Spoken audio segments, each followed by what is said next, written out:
Pero bueno, bienvenidos a nuestra primer parte del día de enseñanza. Este tema en realidad está basado en el trabajo de nuestro hermano Michael Burns y él va a estar dando prácticamente la clase en inglés este sábado y va a ser en el mismo día en dos horarios. La información imagino que tú la tienes o se va a compartir. Así que para cualquier persona que prefiera verlo en inglés, el sábado la van a pasar directamente, él va a dar la clase, pero en español decidimos que Javier y yo íbamos a estar compartiendo en dos partes, porque el sábado yo sé que para muchos de nosotros o muchos de nuestra región trabajan los sábados y queríamos hacerlo más accesible toda la información, así que vamos a buscar apegarnos al material de él en esas dos clases, este miércoles y el siguiente.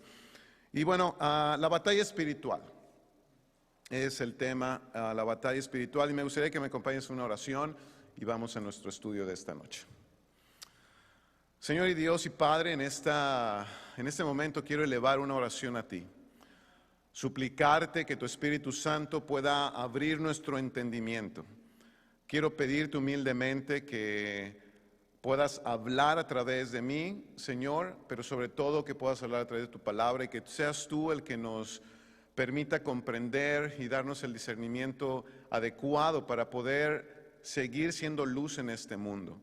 Padre, que tu palabra, que es poderosa, siga transformando nuestra mente y corazón y estilo de vida. Y es en el nombre de Jesús quien agradezco tanto la presencia de mis hermanos y hermanas aquí en el edificio y también todos aquellos que están acompañándonos en línea. Es en el nombre de Cristo quien oro y pido esto. Amén. Hoy nos vamos a enfocar en la batalla espiritual de la lealtad. La palabra original que usa nuestro hermano Michael Burns es allegiance. Es más que, en inglés sería más que lealtad, es cuando alguien presta un juramento y está subordinado. No, por ejemplo, este año Dios me dio el privilegio, bueno, a mí y a mi familia, de convertirnos en ciudadanos de este país. Y hicimos un juramento, ¿no? Este juramento es exactamente de lo que vamos a estar hablando cuando tú prometes ser leal, ¿no? Y servir a una nación, a un país o a una causa. Y eso es lo que vamos a estar hablando en este día, en esta batalla espiritual de esta lealtad o de esta alianza.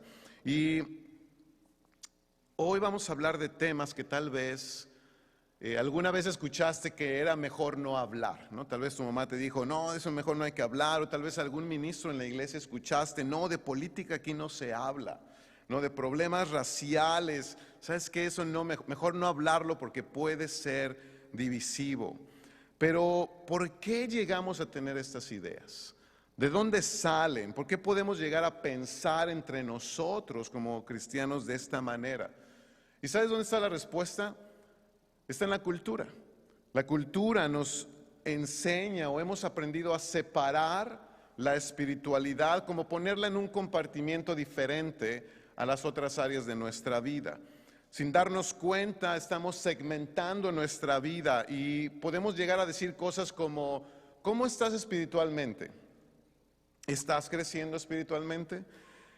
Y a veces esas ideas es como separar, como si la espiritualidad fuera algo completamente distinto a, no sé, a mi sexualidad, a mi matrimonio, a mi trabajo, a la política, y todo, en realidad todo está unido. Todo es espiritual si lo vemos bíblicamente. Dice la Escritura que si comes o bebes, ¿lo hagas para quién?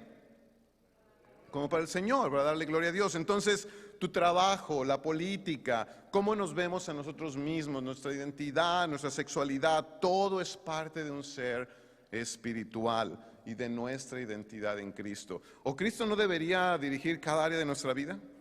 Cada área de nuestra vida. Entonces, imagínate que nunca habláramos en la iglesia de temas como matrimonio. Imagínate que nunca habláramos de temas como sexualidad. Que no tocáramos estos temas. ¿A dónde nos va a llevar esto? ¿A dónde nos llevaría?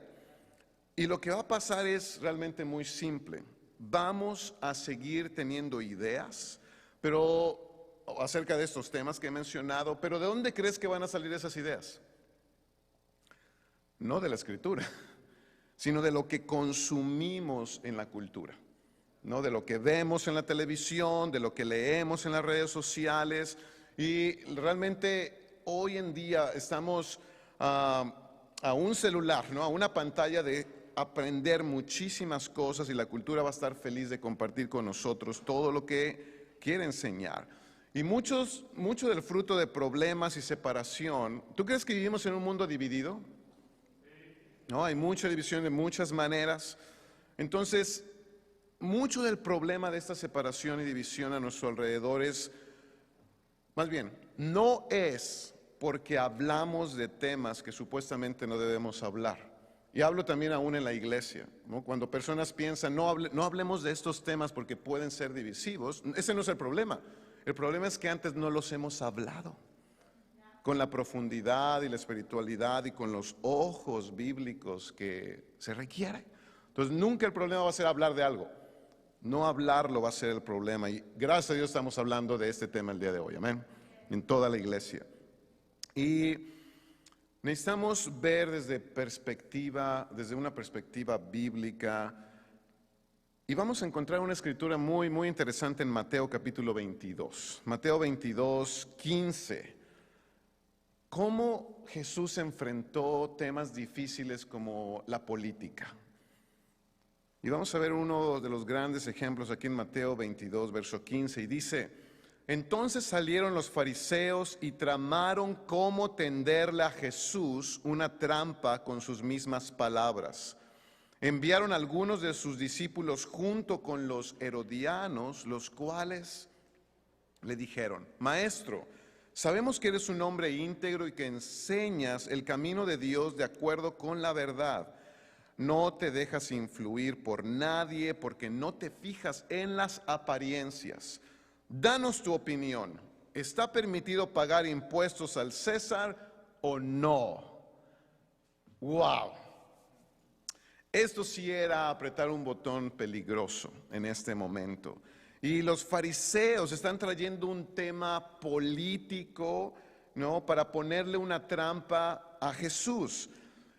Y no sé si puedes imaginarte el momento, pero es muy difícil salir bien parado desde una pregunta así, ¿no?, de una conversación así. No hay manera que tu respuesta no haga enojar a alguien. ¿Te ha pasado algo así? ¿No? Cuando hay una pregunta que alguien se va a enojar. Y esto era como entrar a un cuarto repleto, ¿no?, lleno de personas con diferentes visiones de la política o de la economía o de algún tema en específico, y de repente tú estás de un lado de la sala y llega alguien, te ve y te hace una pregunta para que todos escuchen, ¿no?, para que haya testigos. Y, por ejemplo, hoy hablar del tema de Black Lives Matter es toda una cosa que tal vez para mucha gente no lo entendemos por completo, pero alguien que es afroamericano lo entiende mejor. Y cuando alguien dice, no, es que no solo las vidas afroamericanas valen, todas las vidas valen. Cuando alguien dice eso en esta cultura, habla de una ignorancia impresionante. Y alguien lo va a tomar muy mal, pero alguien lo va a ver, no, está bien. Por ejemplo, las vacunas. Las vacunas deberían ser obligatorias para todo el mundo. No, yo conozco gente que no quiere vacunarse. ¿No? ¿Y qué vamos a hacer? Y ese tipo de preguntas, ese tipo de cuestiones. Y podemos tener ideas. Podemos tener ideas de la forma más bíblica de contestar esas preguntas. Pero ¿sabes cuál es la tendencia? La más fácil es dividirnos. Es separarnos, porque alguien se va a enojar. Imagínate, si Jesús contestara la pregunta que se le hizo, ¿no?, acerca de dar el impuesto. Si Jesús hubiera dicho, sí, paga tus impuestos, alguien en el salón o alrededor hubiera dicho, claro, Jesús está a favor del imperio, de la máquina del poder, le está dando la espalda a su pueblo, es un traidor. Pero si Jesús hubiera dicho, no paguen impuestos, otro hubiera dicho, es un revolucionario, es un progresista, ingrato, ¿no? Con el gobierno que nos ha traído paz y prosperidad, ¿no? Con Roma. Así que como es un revolucionario, es un traidor. Salía igual para alguien. ¿Cómo contestar? ¿Has tenido alguna conversación así en los últimos tiempos? ¿Algún tema difícil? Tal vez ahora que son las fiestas, te reúnes en familia, en la iglesia, en tu grupo. ¿Cómo contestar? ¿Vas a quedar bien con la gente o no? Y en este momento, obviamente Jesús estaba en esta encrucijada. Y eso es lo que pasa hoy, en un mundo dividido. Eso es sobre todo lo que la serpiente o el enemigo de nuestras almas quiere lograr. Toma un lugar, toma una posición. No importa, toma una, declara con quién estás, de qué lado estás. Y cuando hacemos esto nos convertimos rápidamente en un amigo de alguien o en un enemigo de alguien más. Y esta mentalidad está entrando en la iglesia. ¿De qué lado estás? ¿De qué tema está? ¿A qué tema tú vas a apoyar? Y al responder de una o de otra forma, en realidad lo que hacemos es poner una etiqueta muy rápido. Así es la cultura. Si tú respondes de una forma, te puedo etiquetar de una forma. Puedo definirte. Ahora sí conozco tu identidad. Revolucionario. Ahora sí conozco tu identidad. Capitalista, ¿no? Socialista. Y no sé, cualquier otra cosa, liberal o ortodoxo, cualquier definición. Vivimos en un mundo muy fácil, que muy fácilmente se divide, la iglesia no es la excepción. Y el apóstol Pablo nos dice que todos nosotros tenemos una identidad nueva en Cristo. Amén. Somos nuevas personas.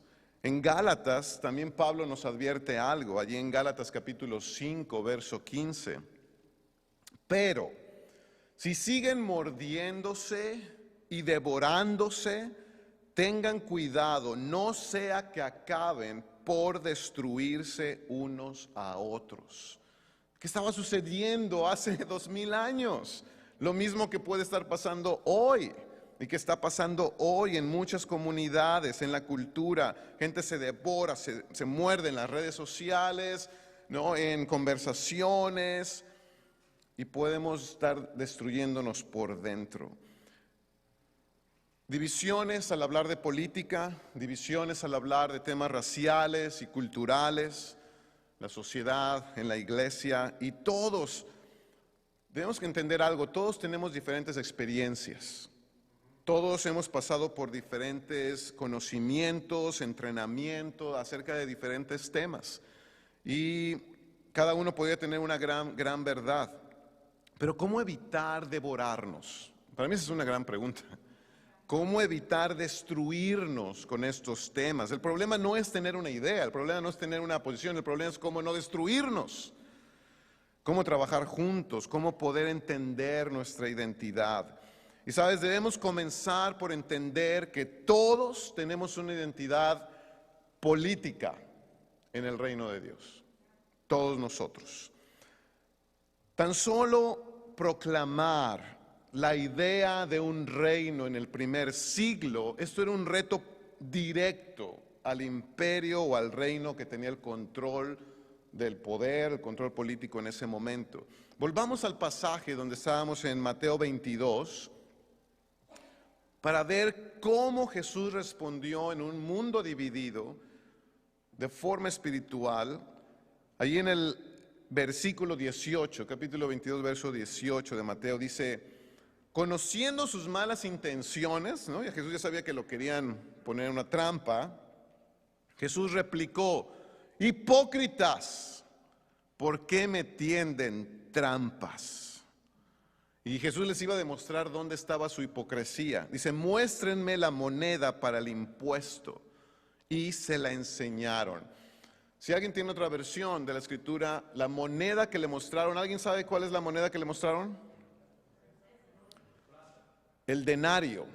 Y el denario tenía la imagen y una inscripción del César.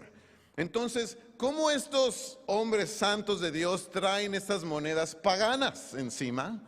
No, ahí le estaba mostrando su hipocresía. Además, este tipo de monedas no entraban en el templo porque eran impuras, no las iban a aceptar, tenían que cambiarlas. Entonces ahí comenzaba la hipocresía de, ay, sí, no estoy de acuerdo, pero bien que uso el dinerito, ¿no? Del César. Y en el verso 20 dice, ¿de quién son esta imagen y esta inscripción? Les preguntó. Del César, respondieron. Entonces den al César lo que es del César y a Dios lo que es de Dios. Al oír esto se quedaron asombrados, así que lo dejaron y se fueron. No sé cuál sea tu interpretación de esa escritura, o qué te hayan enseñado hace tiempo acerca de esta escritura, o qué aprendimos. Una de las cosas más básicas que muchas veces yo escuché, o que se han escuchado es, lo que dice esa escritura es, dale al gobierno lo que el gobierno merece, o sea, paga tus impuestos, y dale a Dios lo que Él merece, o da tu ofrenda, ¿no? Como que se usa de esa forma, ¿no? Muy simplista, pero Jesús no está hablando de eso. Jesús no está hablando de eso. En realidad, esa interpretación que te acabo de dar resumida no es ninguna amenaza para nadie. No podía ser una trampa que Jesús dijera, sí, paguen impuestos y también den su ofrenda al templo. Eso no era una amenaza para nadie. Jesús está llevando a las personas realmente al Génesis. Y vemos, siempre que tú leas la Biblia, pregúntate algo. Nunca te preguntes, no comiences preguntándote, ¿qué significa esto para mí? Comienza preguntándote, ¿qué significó para la gente que escuchó esto? Y en ese momento las personas podían entender muy bien toda esta imagen que Jesús quería mostrarles, ¿no? En el Génesis, por ejemplo, cuando se escribió el Génesis más bien, los pueblos de la tierra usaban imágenes que ponían dentro de los templos para adorar a los dioses, pero no solo adorar, sino era como el intermediario.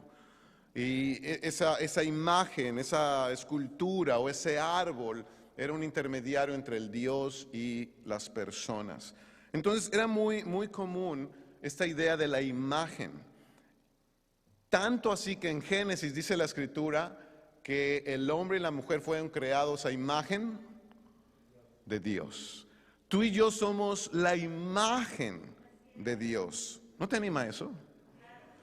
Y Jesús por eso pide, enséñame una moneda, porque si esto es lo que representa al César, si este pedazo de metal representa sus valores, su carácter, la forma de ver el mundo, lo que el César valora, entonces denle eso al César. Pero entonces, ¿dónde está impresa, como en esa moneda, dónde está impresa la imagen del Dios, del Génesis, del Dios creador del universo? ¿Dónde está? En ti y en mí, en las personas. Entonces, es por eso que Dios no solo desea recrear sistemas de este mundo, de poder o de dominación unos a otros. Lo que está en la mente de Dios es hacer todas las cosas nuevas. Eso es lo que dice la Escritura. Dios quiere hacer todas las cosas nuevas. Es traer su reino sobre la tierra. ¿Tú crees que el reino de Dios es algo real? Es algo real, amén. Quiere decir que no es una esfera separada. O sea, tú no vienes al reino de Dios cuando entras por esa puerta. No estás en el reino de Dios cuando te reúnes con una persona de la iglesia. El reino de Dios debería estar en todos lados, todas partes, porque no es solo algo ahí aparte de todo el mundo y toda la cultura, porque el reino de Dios es algo real, no es una esfera separada. Toca o debería tocar cada parte de nuestra vida. Entonces el reino de Dios desafía, como es real, también desafía a las naciones y desafía a los imperios y desafía la mentalidad de la época. Y Dios ha creado un estilo de vida completamente diferente en su reino, y Dios nos ha dado su imagen y nos quiere para vivir el propósito de Él, lo que Él valora. El César valora algo, pues Dios también valora cosas. El César tiene una cultura y una política, pues Dios también. Y Dios nos quiere recordar que tú y yo hemos sido hechos a su imagen. Y a través de Cristo, ¿sabes qué sucede? Recuperamos esa imagen que por culpa del pecado se pierde o se nos olvida o se oculta detrás de la maldad. Así que Dios quiere que cambiemos totalmente la forma en que vemos el mundo. Quiero que te imagines algo. En esta conversación donde Jesús está hablando con esos fariseos, está esta pregunta tramposa. Y recuerdas que entre los discípulos de Jesús había personas muy diferentes, ¿estás de acuerdo? Muy diferentes. Entonces, de un lado tenemos a Simón el celote. Y un celote era una persona radical que peleaba contra el imperio, físicamente, contra Roma. Entonces, imagínate Simón el celote, un hombre que odia a Roma. Él está convencido, o sea, es que no, el problema es Roma. El problema es el poder. Tenemos que estar del lado de la gente y eliminar a Roma. Y su visión era política. De allí venía, Jesús lo llamó de allí, esa era su realidad. Y Jesús no dijo, no, tú como no piensas como yo. No, lo llamó con esa realidad. Pero también ¿a quién llamó? A Mateo. Mateo era el otro lado. ¿No? Mateo, para él, si le preguntaras qué es Roma para ti, Roma es maravilloso. ¿No? Es maravillosa. Roma me ha vuelto rico, ha traído paz, prosperidad económica. Roma trae construcción, han construido los caminos. No estamos protegidos por un poderoso ejército. ¿No? A veces satanizamos Roma, pero en realidad Roma trajo muchas buenas cosas a la gente en aquel momento. Trajo derechos, trajo libertad, trajo seguridad, trajo avances. Entonces imagínate los Mateos y los Simones, ¿no? Juntos. ¿No pasa a veces eso en la iglesia? Estamos juntos con visiones tan diferentes. ¿Cómo se veían unos a otros? ¿Cómo nos vemos unos a otros? El grupo de Jesús experimentaba divisiones por las mismas razones que el mundo se divide. Y la iglesia puede experimentar esas divisiones. Y Mateo, el cobrador de impuestos, y Simón el celote tuvieron, para poder ser fieles a Jesús y poder transmitir el evangelio, ¿sabes qué tuvieron que hacer? Dejar a un lado su lealtad con la cultura. Dejar a un lado su lealtad con las ideas de cada uno para traer una nueva cultura, la cultura del reino de Dios en Cristo. Así que aquí quiero hablarte de un término que nuestro hermano Michael, el autor de este trabajo, usa, y es antidiscipulado. Él usa esta palabra, antidiscipulado. Y eso es importante a la hora de hablar de política o de alianzas o lealtades, porque la Biblia nos muestra que Jesús es rey, ¿no? Entre sus grandes títulos, uno de ellos es Jesús es rey, Jesús es el Mesías, y Cristo también puede traducirse como rey, ¿no? Entonces el rey Jesús.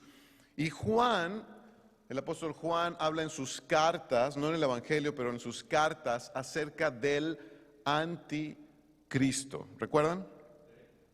Entonces no se trata esto del anticristo, de esta figura apocalíptica de Hollywood, ¿no? Acerca de esta persona que se va a revelar al final de los tiempos y hace cosas malignas. En realidad hubo anticristos y hay anticristos, ¿no? También ahora. Y en el contexto en el que se está usando esta palabra, también podría definirse como en lugar de, o otra opción, o en vez de, ¿no? Entonces, en lugar de Cristo, otra cosa. En vez de Cristo, o otra opción, o otra alternativa. Y ahí tenemos algo en la cultura, o alguna idea, o un imperio. Tengo 26 años en la fe, desde que me bauticé. Y una de las cosas que más me cautivó al llegar a la iglesia fue este llamado de seguir y obedecer a Jesús. No sé qué te cautivó a ti, pero enseñarles a obedecer, esa parte, porque yo iba a una iglesia, yo me había bautizado en una iglesia también, pero anhelaba mucho, mucho practicar lo que yo leía en la Escritura, solo que a veces no veía cómo. Y esta parte de enseñarnos unos a otros, ayudarnos, motivarnos a obedecer, fue lo que me dio el clic de eso es lo que yo deseo. Y porque lo veo en la Escritura. Entonces nuestra iglesia está cimentada en esta convicción. Y discipulado realmente se resume en seguir a Jesús y obedecer su palabra, amén. Entonces la forma de practicarlo, eso puede variar, ¿no? La forma ya de vivirlo, eso puede ser muy diferente, pero el centro es Jesús. El discipulado no es lo que haces con otra persona, ¿no? Va a tomar un café, conversar y pensar, ya pasó un tiempo de discipulado. No, discipulado tiene que ver con Cristo, con obedecerlo a Él, y ya la forma de ayudarnos se ve de muchas formas también. Pero recuerda, discipulado, que nuestra mentalidad, que nuestros valores, que nuestras prácticas provengan ¿de quién? De Jesús. A eso se refiere Michael Burns con antidiscipulado, ¿no? Entonces, en lugar del discipulado, en vez del discipulado, en vez de esta decisión de en mi tiempo, en mi cultura, seguir a Jesús, sus valores, sus enseñanzas, siempre va a haber algo más, en vez de. Y es muy probable que estemos ciegos ante esto, muy probable. La cultura está constantemente enseñándonos. ¿Cuántos de ustedes se levantan en la mañana y lo primero que hacen es ver el celular?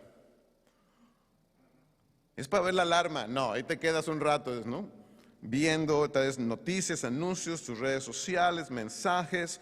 Estamos aprendiendo constantemente. Cuando prendes la tele, estamos aprendiendo constantemente algo. Y la mayor parte de noticias o comentarios que consumimos son lo que nos enseñan. Aún depende del canal que tú veas para ver noticias, va a ser lo que vas a recibir acerca de un tema. ¿No? Alguien puede hablar de un tema político de una forma y prendes otro canal y vas a escuchar el mismo tema, pero contado de otra forma, con otra narrativa, y te produce cosas distintas, pensamientos diferentes. Entonces, siempre estamos aprendiendo algo. El punto es si eso lo estamos pasando a través de la perspectiva de Cristo. Muchas veces no es así. Lo que consumimos dibuja lo que pensamos y cambia cómo vemos las cosas. Por eso creo que el ánimo de este día de enseñanza es comenzar a regresar a la Biblia y procesar la cultura a través de nuestra obediencia a Cristo, quiere decir del discipulado, quiere decir del seguimiento a Jesús. No sé, tal vez es diferente para nosotros, no lo sé. Sé que hay personas aún en la iglesia que tienen posiciones muy fuertes acerca de algún tema político, no sé si sea tu caso, pero si lo tienes o de cualquier otro tema, la pregunta sería, ¿estás procesando tu información y procesando tus convicciones de cualquier tema a través de los ojos de Cristo y del discipulado? No podemos decir, y fíjate bien, no podemos decir que no somos políticos. Nadie. Por naturaleza, el reino de Dios es político. Pero es completamente diferente a veces a lo que entendemos, ¿no? Por política. Pero lo que podemos ver o cómo podemos aprender de la respuesta que Jesús dio en Mateo 22 es muy interesante. En esa respuesta que es completamente distinta a lo que se esperaba. Por eso al final la respuesta que produjo en la gente. Se sorprendió, no esperaban algo así. Entonces de esto se trata, dar respuestas diferentes a lo que la cultura está pidiéndonos a nuestro alrededor. No, ahí Jesús no tuvo que pelearse, no fue firme, fue específico, pero los llevó a otro nivel.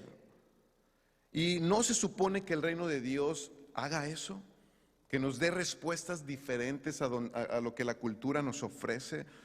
Porque si como cristianos, por ejemplo, lucimos más como un determinado grupo político o una determinada tendencia política o social, ¿cuál es el punto del reino de Dios entonces? De ofrecer una respuesta diferente a lo que el mundo nos ofrece. Entonces aquí el problema no es la política en sí misma, no va a ser nunca a qué partido le vas, si votaste por alguien o no, sino va a ser, ¿sabes qué? Nuestra imaginación. La falla de esto es no darnos cuenta. Por ejemplo, se refiere a imaginación a que hay personas que dicen, bueno, las ideas de izquierda acerca de la política, o las ideas de la derecha tienen que ver con valores del reino de Dios. Y tal vez sí, como que dice, hay algunas cosas muy positivas que parecen a lo que Jesús enseñó. Pero también ves otras, ya cuando entras y lees, dices, no, eso está en contra de los valores del reino de Dios. Pues no podemos creer, oh sí, porque eso tiene algunas cosas buenas, lo podemos mezclar con los valores del reino. Por eso necesitamos tener respuestas diferentes. Por eso necesitamos caminar con Jesús. Por eso necesitamos educarnos. También estamos siendo de muchas maneras, lo dice el autor, antidiscipulados. De un lado o de otro, los medios sociales, la televisión. ¿Y a qué se refiere este concepto de ser antidiscipulados? Es que hoy hay cristianos que pelean por convicciones políticas y no procesan sus ideas, como lo mencioné, en la palabra de Dios. Y podemos aún leer la Biblia con lentes de antidiscipulado. O sea, leo la Escritura, pero no la estoy leyendo para obedecer a Jesús. La leo porque estoy en la iglesia, la leo porque tengo que leerla, pero no con la intención de qué pensará mi Señor acerca de este tema. Por ejemplo, en Hechos 17:6. Hechos 17:6, dice la Escritura, como no los encontraron allí, en su lugar sacaron arrastrando a Jasón y algunos de los otros creyentes y los llevaron al consejo de la ciudad. Pablo y Silas han causado problemas por todo el mundo, gritaban, y ahora están aquí perturbando también nuestra ciudad. Y Jasón los ha recibido en su casa. Todos ellos son culpables de traición. ¿Contra quién? Contra el César, porque profesan lealtad a otro rey llamado Jesús. Entonces, la Biblia, queridos hermanos y amigos, desafía nuestra identidad como personas que llevan la imagen de Dios, porque nos recuerda, no eres de derecha, no eres de izquierda, no eres de un partido, de otro, eres de Cristo, eres de Dios. La Biblia desafía nuestra forma de ver la política y muchos otros temas. Pero en este caso aquí vemos un gran ejemplo de lo que estaba pasando en el primer siglo. Y mira, Roma, el imperio, no tendría ningún problema si los cristianos solo predicaran: Jesús murió en la cruz por nuestros pecados, Jesús quiere perdonarnos, nos bautizamos para ser limpiados de nuestra maldad y comenzar una vida nueva y ayudar a las personas y ser buenas personas. Y también nos reunimos para cantar y damos un poco de dinero y comemos juntos. Si le dijeras eso a Roma, diría: me gusta tu iglesia, ¿no? Me gusta tu cristianismo, bravo. No habría ningún problema por eso, no es ninguna amenaza. Pero debemos entender por qué el reino de Dios es algo político, porque aquí era muy obvio. Por decir Jesús es mi rey, tú no puedes tener dos reyes, no puedes servir a dos amos.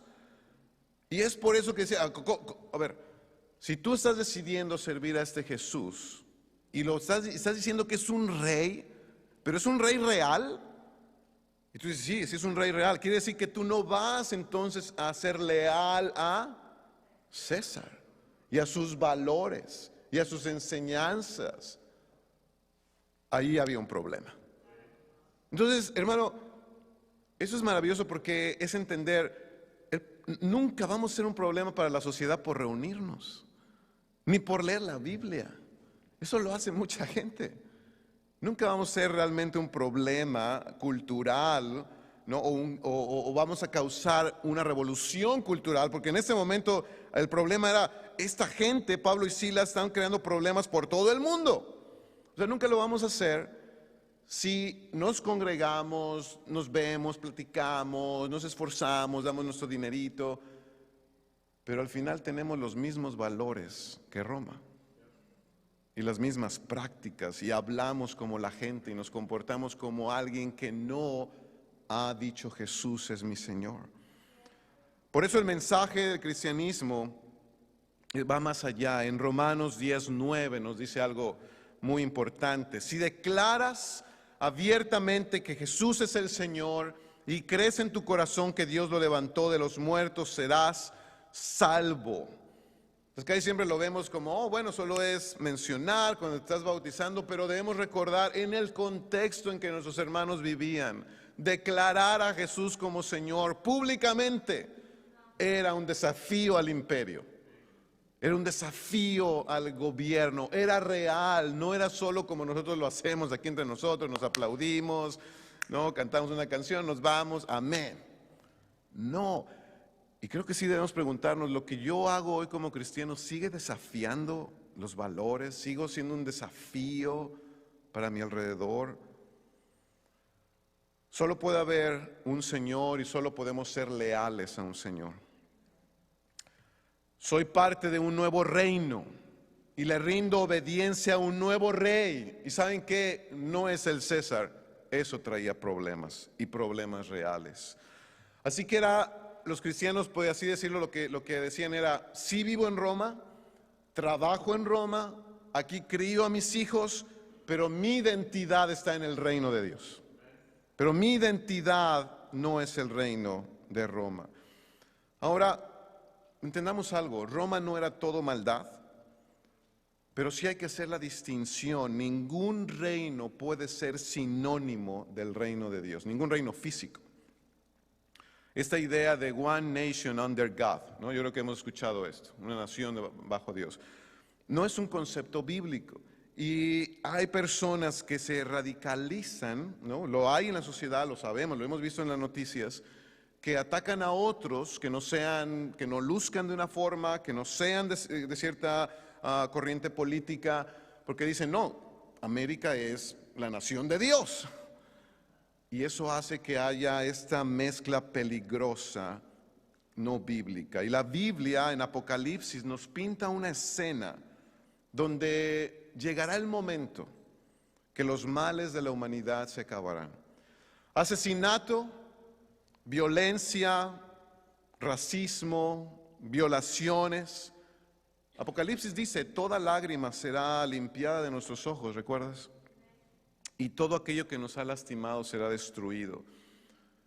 Pero ¿no es algo similar lo que la política trata de ofrecer a toda la población? Un lugar donde haya menos violencia, donde haya más salud, un lugar donde haya más paz. Al final la política trata de hacer promesas por el bienestar de las personas. Vamos a terminar la pobreza, va a haber más trabajo. Y sin duda hay política que es mejor que otra, hay política que es más pacífica y otras que son más destructivas. Pero algo que hay que entender es, ninguna de ellas van a resolver los problemas de la tierra. Ninguna de ellas trae el mensaje de esperanza como lo trajo el reino de Dios y como lo trae. Apocalipsis 5 y 6, lo pueden leer de tarea, pero narra. Ahí Juan está teniendo esta visión asombrosa, donde hay un escrito, un rollo que trae esas respuestas para sanar la humanidad y traer un nuevo futuro. Pero él comienza a llorar, Juan comienza a llorar porque no hay nadie digno de abrir el rollo. Pero en eso un personaje celestial se le acerca y dice, no llores, hay alguien digno. Mira, es el león de la tribu de Judá. Pero es sorprendente porque cuando piensas en un león, claro, ¿no? Piensas en algo poderoso, furia, claro que sí. No hay nadie como él, ningún imperio o emperador. Pero en el verso siguiente a esta visión del león, lo que aparece realmente es un cordero sacrificado, manchado de sangre. Un cordero que lo que representa es la debilidad. Un cordero que lo han matado, que es una víctima de alguien más. Pero de acuerdo a esta visión, es el único digno de traer las respuestas que la humanidad necesita. La paz, la sanidad. Por otro lado, tenemos en Apocalipsis el enemigo del Cordero. ¿Alguien recuerda quién es el enemigo del Cordero? En Apocalipsis, dragón.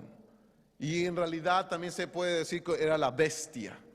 Y en esta bestia en esta visión que Juan describe, es este ser con varias cabezas, con varias coronas. Y todo eso significa poder que impresiona. Y también dice la Escritura que traía un nombre escrito, un nombre que insultaba a Dios, esta bestia. Y personas que ven la bestia no decían, ¡ay, qué miedo! ¡Qué horrible! ¿Sabes qué es lo que decían las personas de acuerdo ahí a la Escritura en Apocalipsis? ¿Quién es tan poderoso como la bestia? ¿Cómo para pelear contra ella? O sea, estaban sorprendidos, estaban admirados en buen sentido de no hay nadie como este ser. Y también dice que salió otra bestia que hacía milagros. Y cuando hay milagros, ¿no hay gente agradecida? ¿No hay personas que desean estar con esa bestia? Pero recordemos algo, no por mucho poder y no por muchos milagros, la bestia deja de ser bestia. No va a dejar de ser algo destructivo y no va a traer las respuestas que el Cordero trae a nuestras vidas. Entonces, esta imagen habla de imperios, no solo de Roma. Sin duda en ese momento Roma era esta parte poderosa, pero habla de otros imperios. Y aunque la gente puede confiar en la bestia, no deja de ser un monstruo. El poder político nunca va a ser la solución a nuestros problemas.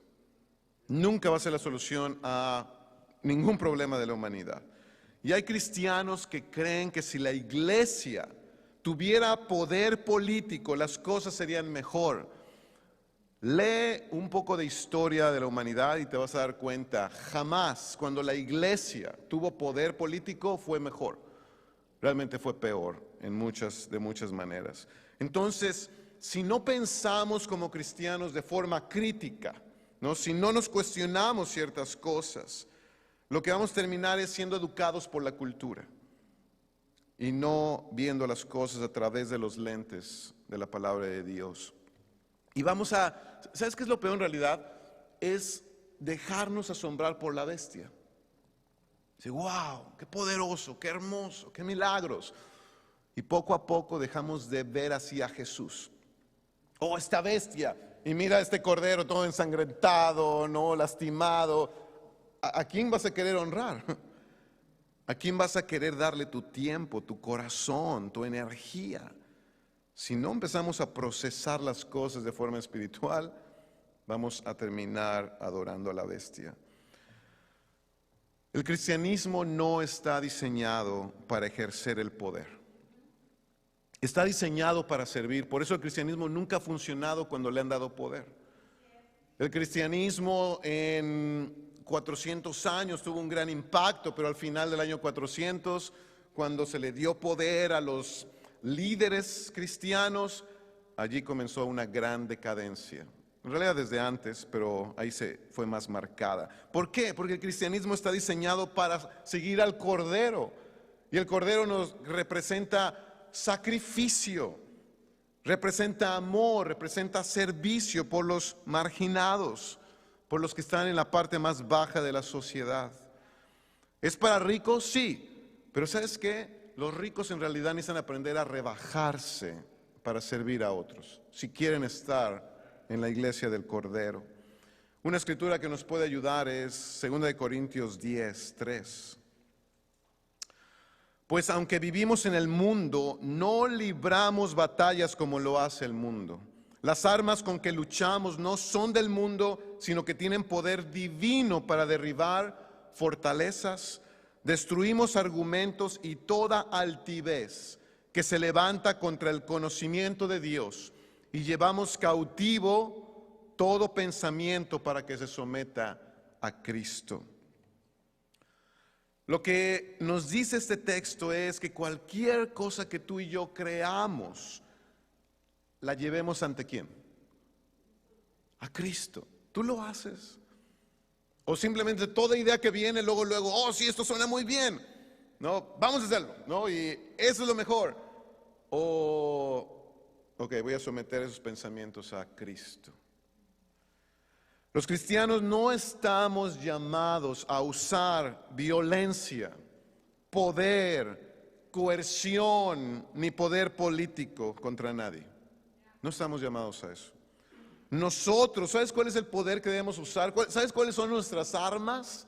El cordero, el sacrificio. ¿Quién fue el único digno de abrir el rollo para poder sanar la tierra? No fue la bestia con todo su poder, fue el cordero. Tus armas y las mías no son las de este mundo, dice la Escritura, amén. Y es muy fácil olvidar esto y comenzar a confiar en otras armas. El reino de Dios desafía nuestra identidad, nuestras lealtades, la forma en que vemos la vida. Debe hacerlo, pero ¿lo estás tú permitiendo? Y el reino de Dios se ve en cómo hablamos de las personas, los comentarios que hacemos, cuando comenzamos a pelear y a dividirnos en temas, cuando perdemos el poder de nuestro evangelismo. Y sabes, sí creo que cuando nos sentimos más motivados por los valores del imperio más que del cordero, perdemos nuestro poder evangelístico. Porque ¿cómo se ve cuando alguien ahora en este mundo interconectado ve en tus redes sociales que hay algo que no te agrada a ti, cualquier idea, cualquier tema, y empiezas tú a criticar a alguien, a un político o a un sistema específico? A veces hay personas, aún cristianos, que pueden ser muy groseros. ¿Tu poder evangelístico no crees que baja? ¿Tu testimonio no crees que se ve afectado? Así que, ¿cuáles son nuestras armas? ¿Cómo debemos expresarnos?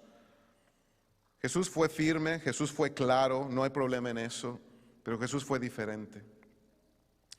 Una fortaleza de la iglesia, de nuestra iglesia, es estudiar la Biblia de forma individual. ¿Tú lo crees? Y eso es increíble, ¿no? Que cada discípulo, sin importar el tiempo en la fe, es capaz de tomar su Biblia y mostrarle el Evangelio a otras personas. Pero un gran problema que tenemos es que muchas veces no examinamos nuestras ideologías a la luz de la palabra de Dios como lo hacemos cuando estudiamos los principios básicos con alguien. ¿No? Podemos estar estudiando con alguien y decir, sí, eso es lo importante y esforzarnos porque entienda lo básico, pero ya después hay temas que ya no los analizamos de la misma forma. Muchos cristianos solo reaccionamos a veces a lo que escuchamos. Voy a mencionar algo que se va a mencionar en la segunda clase, obviamente solo es por un título, pero Javier va a hablar más de esto. ¿Alguien ha escuchado del CRT o Critical Race Theory? Ok. Entonces, yo sé que no muchos, realmente no es un tema para mucha gente, no es un tema para otros, pero es algo, lo menciono por si un día tú quieres leer de esto, pero hoy en día en el cristianismo cultural de la época hay muchos líderes, hay muchas personas que ven a esta teoría o esta idea, estas prácticas como la amenaza para la iglesia cristiana, la amenaza más grande del cristianismo. Pero bueno, se va a explicar más la siguiente semana, realmente no lo es, hay ciertas cosas que tal vez no va a estar de acuerdo con todo, pero no es la gran amenaza. ¿Sabes cuál sí es la gran amenaza? El cristianismo nacionalista. Y eso es muy aceptado en muchas iglesias. Y esto es cuando se confunde y se mezcla el reino de Dios con los Estados Unidos de América. Eso es un peligro. Entonces todo depende de dónde están tus lealtades. ¿Es Jesús tu rey o es tu forma de ver algún tema o la política el rey? Luego tenemos el antidiscipulado, ¿no? Que no vamos a tener en ningún otro lado el ánimo de sí, sigue a Jesús, sí, obedece su palabra. ¿no? En la escuela te van a decir, sí, claro, Jesús es lo más importante, ¿no? Con tus amigos de la cuadra o en tu trabajo, ¿no? Si tienes que ir a tu iglesia, ve por favor y habla con tu líder que te ayude a ser más espiritual. No te van a decir esas cosas, siempre nos van a decir a veces lo contrario. ¿Quién es tu rey? ¿Dónde están tus lealtades? En Mateo 6:33 nos dice la Escritura, más bien, busquen primeramente, ¿qué dice? El reino de la bestia, de Roma, del imperio, es el reino de Dios y su justicia, y todas estas cosas les serán añadidas. ¿Cómo logramos esto? Bueno, vive una vida que no tenga sentido para los demás. Una de las cosas que a mí me transformó mucho en mis finanzas, por ejemplo, fue una frase, bueno, realmente fue un libro, pero hay una frase en ese libro que dice, vive como nadie para que después puedas vivir como nadie. Y la idea es, en este momento vive ahorrando o no tengas más tarjetas de crédito y muchas cosas. O sea, vive como nadie, mientras que todo el mundo vive así, malgastando, tú no. Para que un día, con tus ahorros y tu prosperidad, puedas vivir como nadie vive. Y para mí esa es una idea de que vive una vida que no tenga sentido para los demás. ¿Y cómo lo haces tú para no estar peleando? ¿Por qué no haces esto, aquello, como lo hace la cultura? Perdonar a los enemigos, ¿no es vivir de una forma diferente? No uses violencia contra tus enemigos. Eso no tiene sentido. Podemos pensar, es que si un pueblo no se defiende usando armas, estamos perdidos. Bueno, de eso se trata. Ya eres parte de un nuevo reino, con una nueva mentalidad. Tu lealtad ya no está en una nación. No hay tal cosa como una nación cristiana. Tú y yo tenemos un propósito en este mundo y es mostrar que estamos buscando primero el reino de Dios y que más gente sea capaz de escoger esa alternativa de vida gracias a tu ejemplo y tu testimonio. Conclusiones, 3 cosas para concluir. 1, el reino nos llama a una nueva clase de política. El reino de Dios nos llama a una nueva clase de política. Mateo 6:9 dice, ustedes deben orar así, Padre nuestro que estás en el cielo, santificado sea tu nombre, venga tu reino. Y si creemos que es real, quiere decir que va a impactar el mundo a nuestro alrededor. Y hágase tu voluntad. La voluntad de un político, no, dice la voluntad del Rey, de Dios. Dice, en la tierra como en el cielo. Así que por hacer la voluntad de Dios, tal vez vas a ser criticado. Eso es real. Tal vez vas a ser maltratado, pero muestra que hay una forma diferente de responder a cualquier tema que hoy se viva. Segunda cosa, actúa por beneficio de otros. Actúa en beneficio de otros. La Biblia enseña que Jesús pidió a sus discípulos o a cualquier persona, a ti y a mí que queramos seguirlo, que dejemos todo para seguirlo a Él. ¿Estás de acuerdo? Poder, autoridad, riqueza, beneficio, todo. Y hay que hacerlo todo para el beneficio de las demás personas. Así que la política, ideología de nuestros días, en realidad estamos más acostumbrados, en base a estas cosas, en obtener ventaja de la gente, en meter la agenda para poder sacar algo de los demás. No, el cristianismo no se trata de eso. Se trata de beneficiar a los demás. No somos llamados a tener una perspectiva cultural, sino una perspectiva del reino, una vida por los demás.